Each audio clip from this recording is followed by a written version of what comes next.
నేను చెప్పేది వినండి. రాజేశ్వర రెడ్డి గారు మాట్లాడిస్తున్నా కదా. నేను మైక్ ఇచ్చిన దానికి జవాబు చెప్తానంటున్నా. నేను మైక్ ఇచ్చాను, నేను జవాబు చెప్తాను. మీకు నా జవాబు వినకుండా ఎట్లా మాట్లాడతారు మీరు? కౌశిక్ రెడ్డి గారు ప్లీజ్ కూర్చోండి. రాజేశ్వర రెడ్డి గారు, పల్లె రాజేశ్వర రెడ్డి గారు, ఒక్క నిమిషం నాకు జవాబు చెప్పనివ్వండి. నన్ను జవాబు చెప్పనివ్వండి అన్నాను. నేను ఒకటే విషయము, నేను కూడా 94లో నుండి శాసనసభలో ఉన్నాను. నాకు శాసనసభ ప్రొసీడింగ్స్ గురించి తెలుసు. ఎప్పుడైనా మంత్రులు లేచి ఇంటర్వ్యూన్ కావాలి అన్నప్పుడు స్పీకర్గా అవకాశం ఇచ్చే బాధ్యత ఉన్నది. గతంలో మీరు ఆగండి కమలాకర్ గారు, 10 సంవత్సరాలు మీరు కూడా గవర్నమెంట్లో ఉన్నారు. మీరు ఆ రోజు నిర్ణయించిన స్పీకర్ యొక్క ప్రొసీడింగ్స్ కానీ ఆ రోజు నిర్వర్తించిన విధానం కూడా మీరు చూడండి.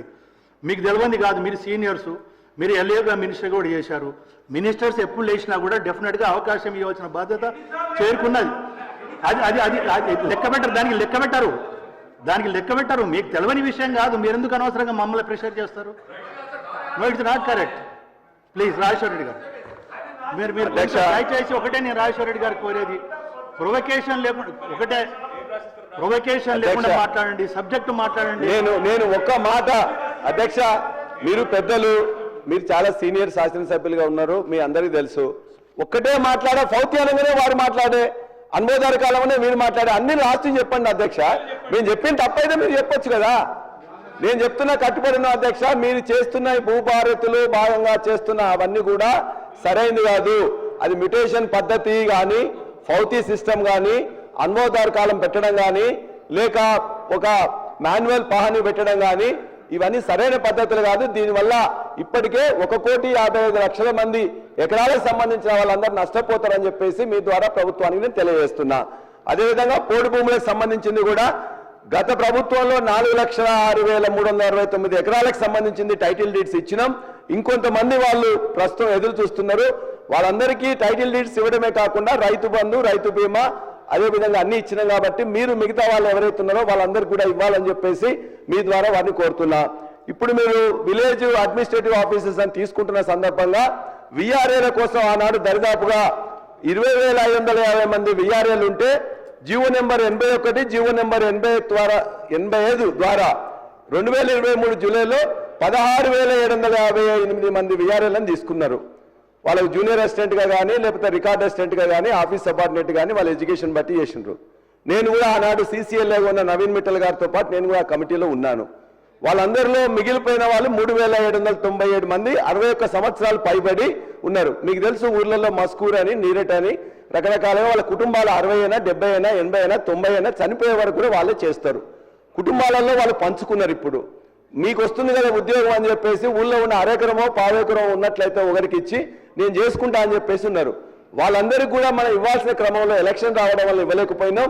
కాబట్టి దయచేసి వారికి ఖచ్చితంగా ఆ 3,797 మంది విఆర్ఏలు ఎవరైతే ఉన్నారో వారికి వారసత్వంగా, వాళ్ళకి హక్కుగా తరతరాలుగా ఈ తెలంగాణ ప్రాంతంలో వస్తుంది. కాబట్టి వారికి దయచేసి వాళ్ళని ఇంక్లూడ్ చేసుకొని వాళ్ళ యొక్క వారసత్వం, వాళ్ళ యొక్క, ఎందుకంటే 61 సంవత్సరాలు వాళ్ళకి ఇవ్వలేం కాబట్టి వాళ్ళకు జీవో ఇచ్చినాము, ఇంప్లిమెంటేషన్ కాలేదు. కాబట్టి ఈ ప్రభుత్వాన్ని వారి తరఫున నేను రిక్వెస్ట్ చేస్తున్నా, వారికి వారి యొక్క పిల్లల్ని తీసుకోవాల్సిందిగా నేను మీ ద్వారా వారిని కోరుతున్నాను. అదేవిధంగా అధ్యక్ష, LRS గురించి ఆనాడు వారు చెప్పారు.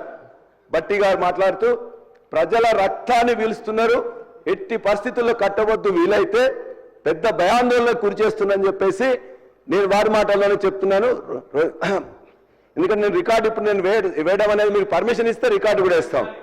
సీతక్క గారు కూడా చెప్పిండు, LRS పేరుతో దాచుకోవడానికి ఇది ఒక నాటకం, ప్రజల దగ్గర చిల్లి గవ్వ లేకుండా చేయడానికి LRS అనేది ఎవరు కట్టవద్దని చెప్పారు. కోమటిరెడ్డి వెంకటరెడ్డి గారు ఏం చెప్పారు, LRS జోలికి పోతే BRS ని బొంద పెడతారు, మొత్తం 3 లక్షల కోట్లు వస్తున్నది, రంగారెడ్డి జిల్లాలోనే 1,00,000 కోట్లు వస్తున్నది, యాదాద్రిలో 34,000 కోట్లు వస్తున్నది, కాబట్టి మీరు ఎవరు కట్టొద్దని చెప్పారు.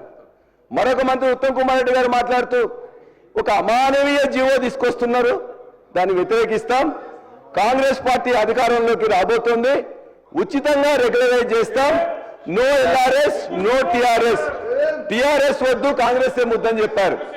నేను ఇవాళ ఇవన్నీ రికార్డ్స్ కూడా బట్టి గారు, సీతక్క గారు, కోమటిరెడ్డి గారు, అదేవిధంగా ఉత్తమ్ కుమార్ రెడ్డి గారు మంత్రులుగా ఉండి వారి మాటల్ని నేను రికార్డ్ చేసుకున్నా, వారికి కూడా మీ యొక్క సమక్షంలో కూడా నేను పెడతా.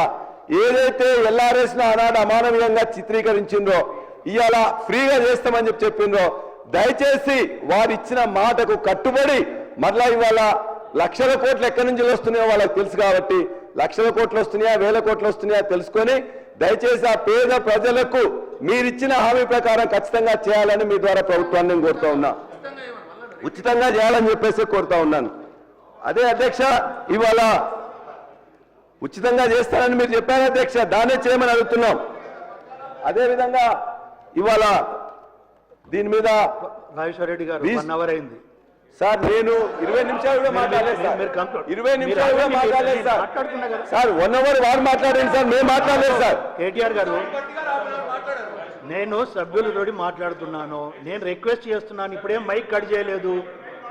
అలా కాదు, మీరు కాదు సార్, వినండి సార్, నేనేం మైక్ కట్ చేయలేదు.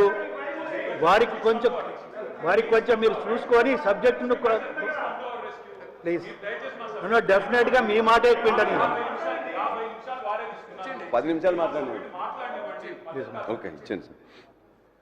అధ్యక్ష, గత సంవత్సరం 2014-15లో రిజిస్ట్రేషన్ మీద వచ్చిన ఆదాయం ఆనాడు 2822 కోట్లుంటే మేము మీకు ప్రభుత్వం మీకు అప్పచెప్పినాడు 2023-24లో 14,588 కోట్లు.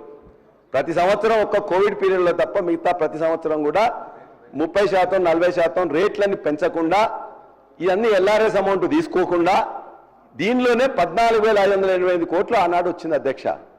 మరి మీరు అన్నీ చెప్పారు కదా, మీరు బ్రహ్మాండంగా చెప్పి చేసింది కదా, ఎందుకు ఈ సంవత్సరం ఇప్పటి వరకు 10,911 కోట్లు మాత్రమే వచ్చింది? దానికోసం మీరు ఏమైనా చర్యలు తీసుకుంటున్నారా?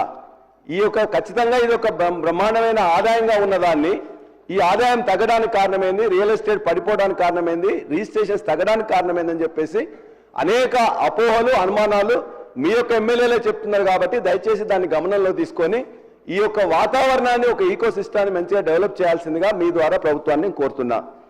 అధ్యక్ష, చివరిగా ఒక మాట, ఇందులో ఈ రెవెన్యూ మీద చివరిగా ఒక మాట ఏంటంటే, ఇవాళ తెలంగాణలో వారు చెప్పారు, బట్టి గారు పదే చెప్పారు, ఎందుకంటే కమ్యూనిస్టు ఉద్యమం జరిగిన జిల్లా నుంచి వారు ఉన్నారు కాబట్టి, అదే జిల్లా నుంచి రెవెన్యూ శాఖ మంత్రి ఉన్నారు కాబట్టి, భూమికున్న బంధంలో ఇవాళ 71 లక్ష మంది రైతులకు సంబంధించిన 1,55,00,000 ఎకరాలకు మాత్రం దయచేసి వాళ్ళని ఇబ్బంది పెట్టి వాళ్ళని గుంజుకుందామని చూస్తే మాత్రం ఏదైతే ఆనాటి తెలంగాణ సాయుధ పోరాట స్ఫూర్తి కావచ్చు, నిన్నగాక మొన్న గుంజుకుందామని పనిచేస్తున్న లగచర్ల పోరాట స్ఫూర్తితో ఖచ్చితంగా ఏ చట్టాలున్నా కూడా ఆ చట్టాలను వేరే విధంగా ఉపయోగించేసి నిరుపేద రైతులు ఎవరైతే ఇవాళ ఉన్నారో వాళ్ళ దగ్గర నుంచి వెళ్ళి గుంజుకోవాలని చూస్తే బీఆర్ఎస్ పార్టీ చూస్తూ ఊరుకోవాలని చెప్పి మాత్రం ప్రభుత్వాన్ని తెలియజేస్తున్నా. అదేవిధంగా హౌసింగ్ అధ్యక్ష, హౌసింగ్ ఇవాళ హౌసింగ్ మీద మొన్నొకటి పెట్టారు, ఇవాళ ఒకటి పెట్టారు అధ్యక్ష. గతంలో మొన్న బడ్జెట్లో కూడా వారు చెప్పినప్పుడు, గత బడ్జెట్లో కూడా మేము 3,500 ఒక కాన్స్టిట్యున్సీకి ఇస్తాం, అదేవిధంగా 4,50,000 మందికి ఇస్తున్నాం, దరిదాపుగా దానికి కావాల్సిన బడ్జెట్ కూడా పెడుతున్నామని గత బడ్జెట్లో పెట్టారు సంవత్సరం కింద. ఈ సంవత్సర కాలంలో ఏమైనా ఇచ్చిందా అంటే ఒక్క ఇటుక పెట్టలేదు, ఒక్క ముగ్గు పోయలేదు, ఏం చేయలేదు అధ్యక్ష. మరలా ఇవాళ ఎలక్షన్, వచ్చిన బడ్జెట్లో, ఈ బడ్జెట్లో కూడా దరిదాపుగా మరలా సేమ్ అదే రిపీట్, అక్కడ ఏం చెప్పిందో ఇక్కడ అదే చెప్పారు. అక్కడికి ఇక్కడికి తేడా ఏంటంటే అధ్యక్ష, అప్పుడు 4,50,000 మందికి ఇస్తామని చెప్పారు, ఎస్సీ ఎస్టీ కూడా ₹1,00,000 అదనంగా ఇస్తామని అక్కడ చెప్పింది, ఇలా ₹1,00,000 తీసేసింది. కాబట్టి మరి ఇప్పుడు మీరు ఇచ్చే దాంట్లో మీరు ఏదైతే